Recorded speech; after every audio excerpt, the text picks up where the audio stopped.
When growing up and just starting to get my feet wet with leadership and management, I was having a conversation with my dad. He was sharing about these theories about how to manage people. These theories were Theory X and Theory Y. Theory X, at its root, takes a negative approach on people's motivations. It essentially says that people need to be micromanaged because if not, they will tend to not be motivated unless somebody is there looking over their shoulder, ready to pounce. With Theory Y, it's the complete opposite. It takes a positive approach to people's motivations. It says employees are more internally rewarded and will work hard to better themselves. As my dad started to explain these two different theories to me and sharing the contrast, he stopped and he said, "But I have my own theory." He started explaining that people can't be put in boxes. They all have different motivations and different reasons on why they do what they do. Part of it is their personality, part of it is their past, part is their present, and part of it is where they want to be in the future and how they think that they can achieve it. He went on to say that there is another theory, and that theory is Theory I, lead to the individual.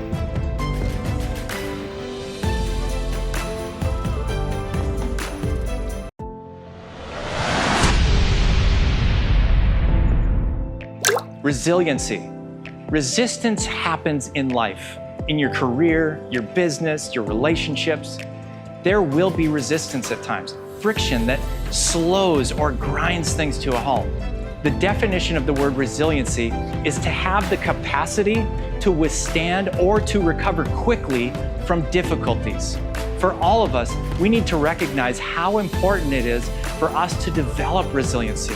Life is not a smooth pathway, and we need to make sure that we have the will to have the capacity to handle difficult things. We as leaders will face difficult things. It's resiliency that helps us stay in the fight and stick it out to the end. Hard things will happen, and we need to know that hard is not the end. It's just hard. There's going to be times that you are going to be wiped out, but you need to keep going. See these difficult times as opportunities to grow in resiliency. See it as a time that you are being refined and that those moments are the ones that you grow the most as a leader. Anyone can perform well when the conditions are perfect. So perfect yourself when things are difficult and grow your resiliency.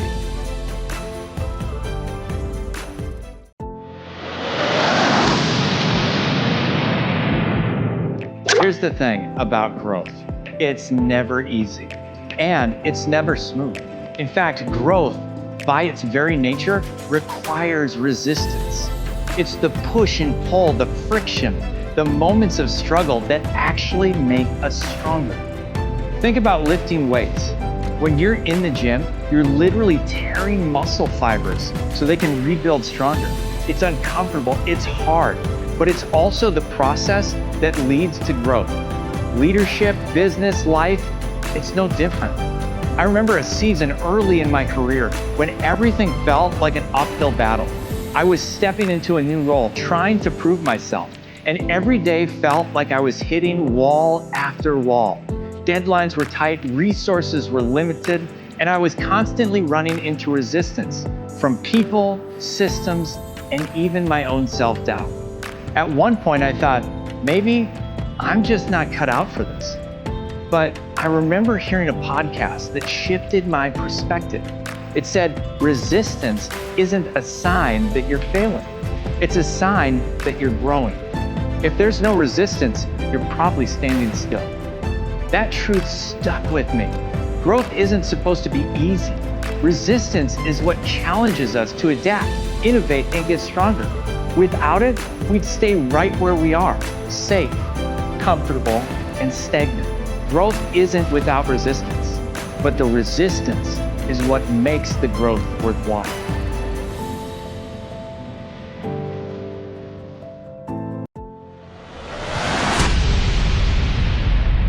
The why to the what. I really was a noob. I had an entrepreneurial spirit, but that's all I really could identify in myself up to that point. However, there was something about this new leader I was under that I knew they had something I needed. When they spoke, there was something about it that caused you to want to listen. Shortly after working for this person, they were advising me on how to deliver a communication to a group of volunteers. Certainly intimidated, I was eager to learn from this leader on what and how to deliver this communication. And that's when it hit me. I was listening intently, and the words that they shared with me were, you need to give people the why to the what. In Simon Sinek's book, Start With Why, he shares how the why is the motivator for people, that it taps into the feelings and emotional side of our brains in a way that causes us to be motivated to get something done or pursue a goal. As a leader, communication is key. When you communicate to your team, your company, your peers, family, church, kids, you need to remember to communicate the why. This will connect the task or job to a deeper sense of meaning for people. It will connect their emotions to it. It will drive motivation to complete it because it's connected to the bigger picture. So when you communicate as a leader, it's vital to remember to always give people the why to the what.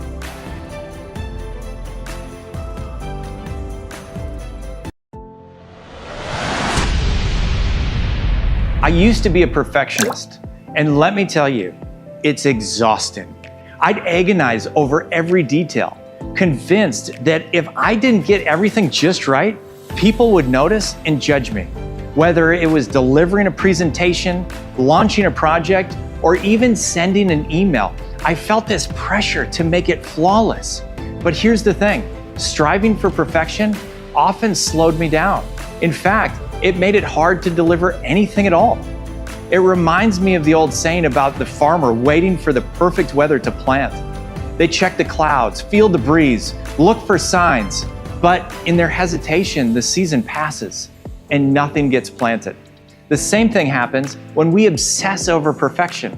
While we're waiting for the perfect moment or the perfect product or perfect presentation, we miss the opportunity to make progress.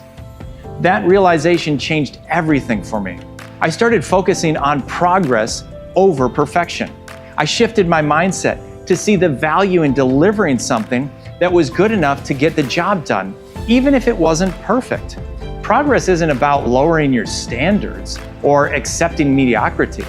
It's about understanding that action beats inaction every time. It's about learning as you go and improving along the way, rather than waiting for the impossible standard of perfection to arise.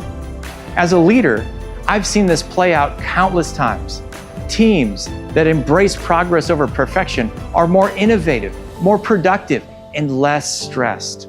They take risk, learn from their mistakes, and keep moving forward. Meanwhile, teams paralyzed by perfection miss deadlines, burn out, and struggle to gain momentum. So if you're someone who feels like you have to get it perfect every time, take a step back. Ask yourself, what can I do today to make progress? Start there, deliver it, and improve over time. Remember, perfection is a myth. Progress is what moves the needle. And in the long run, it's the small, consistent step, not the perfect leaps, that lead to the greatest growth.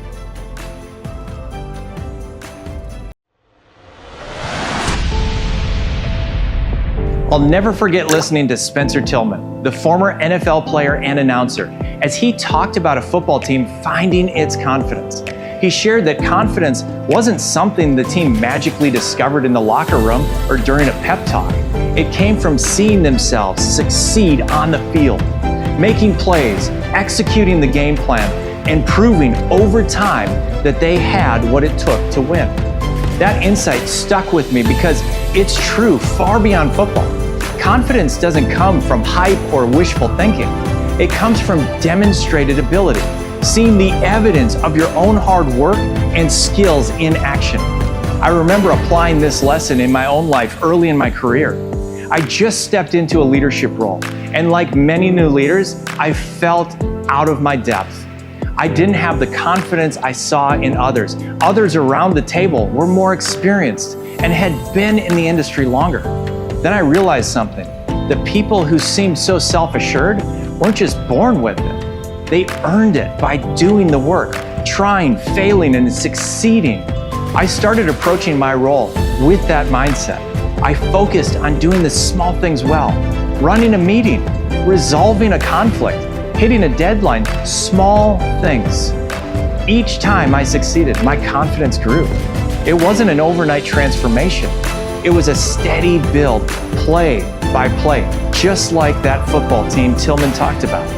So if you're struggling with confidence, don't look for shortcuts or tricks. Start by showing up and doing the work. Take on the challenge in front of you. It won't always be easy, and it won't always go perfectly, but each step forward adds to your confidence bank. Remember, confidence isn't built in a single moment. It's earned over time. And the more you demonstrate your ability, the more unstoppable you become. Here's the hard truth. I learned early on in leadership, the urgent will always outweigh the important, if you let it. Let me explain. Early in my career, I was constantly in reaction mode. Emails, calls, putting out fires, addressing the crisis of the hour. You've been there, right? It felt like everything demanded my immediate attention. And if I didn't address it, things would spiral. But then something started happening. At the end of the day, I would look back and realize I hadn't done the work that actually moved the needle, the important work. Instead, I was drowning in the urgent. That's when a mentor stepped in and gave me some advice that stuck with me ever since. He said, "John, there's always going to be something urgent. The real question is whether you'll let it run your life, or if you'll make time for what truly matters." He wasn't saying ignore the urgent. He was saying I had to prioritize the important. Now, here's the thing about leadership. The important stuff isn't flashy. It's not going to chase you down, wave its arms, or scream for your attention. It's quiet. It's steady. It's the foundation that keeps everything else standing. And if you're not careful, the urgent will bulldoze right over it. So when you're overwhelmed, when the fires are raging, take a step back and ask yourself, am I just reacting or am I building? The urgent will always fight for your time, but the important is what makes the difference.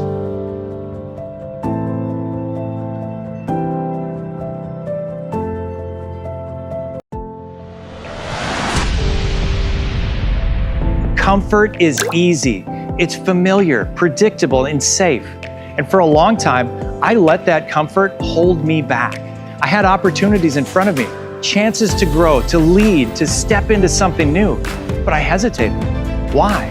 Because staying where I was felt easier than stepping into the unknown. Then I realized something. If I never go, I'll never grow. Growth doesn't happen in your comfort zone. It happens when you take risks, stretch yourself, and step into situations that challenge you. Think about it. When have you grown the most in life? It wasn't during the easy times. It was during the moments when you had to figure things out, when you had to push through discomfort and come out stronger on the other side. I had to make a choice: stay where I was and remain the same, or step forward and become more than I was before. And every time I chose growth over comfort, I never regretted it. If you want to grow, you have to go. Move forward towards that opportunity. Take the risk, embrace the challenge. It won't be easy, but staying the same never leads to the life you want.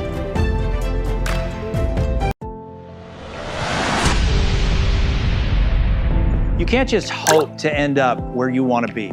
You have to be intentional about getting there. If you were driving across the country, you wouldn't just start going in a random direction and hope for the best. You'd set a course. You'd follow a map, because without the right direction, you'll never reach the right destination. The same is true in life. Your direction, not your intentions, not your dreams, determines your destination. For years, I told myself I wanted to grow as a leader. But when I looked at my habits, my daily actions, my mindset, I wasn't actually moving in that direction. I was busy, but I wasn't making progress. And that's when it hit me. I wasn't on the path to where I wanted to go. So I had to make changes. I started reading more, surrounding myself with mentors, taking on challenges that forced me to grow. And little by little, I started seeing real progress. Not because I wanted it more, but because I was actually heading in the right direction. If you want to change your destination, check your direction. The road you're on today is leading somewhere. Make sure it's where you actually want to go. Life is always going to have challenges. There will always be stress, uncertainty, struggles, things that feel like obstacles to happiness. And for a long time, I told myself, once things settle down, once I have more time, more money, less stress, then I'll be happy. But life never settled down. There was always something, another challenge, another problem to solve.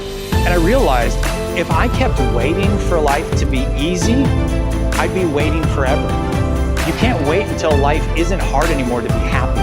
You have to choose joy in the middle of the struggle. Happiness isn't something you find at the end of the journey. It's something you create along the way. It's in the small moments, the daily gratitude, the decisions to see the good, even when things are tough. If you're always waiting for the perfect condition to be happy, you'll never get there. Life is happening now. Choose joy, even when it's hard.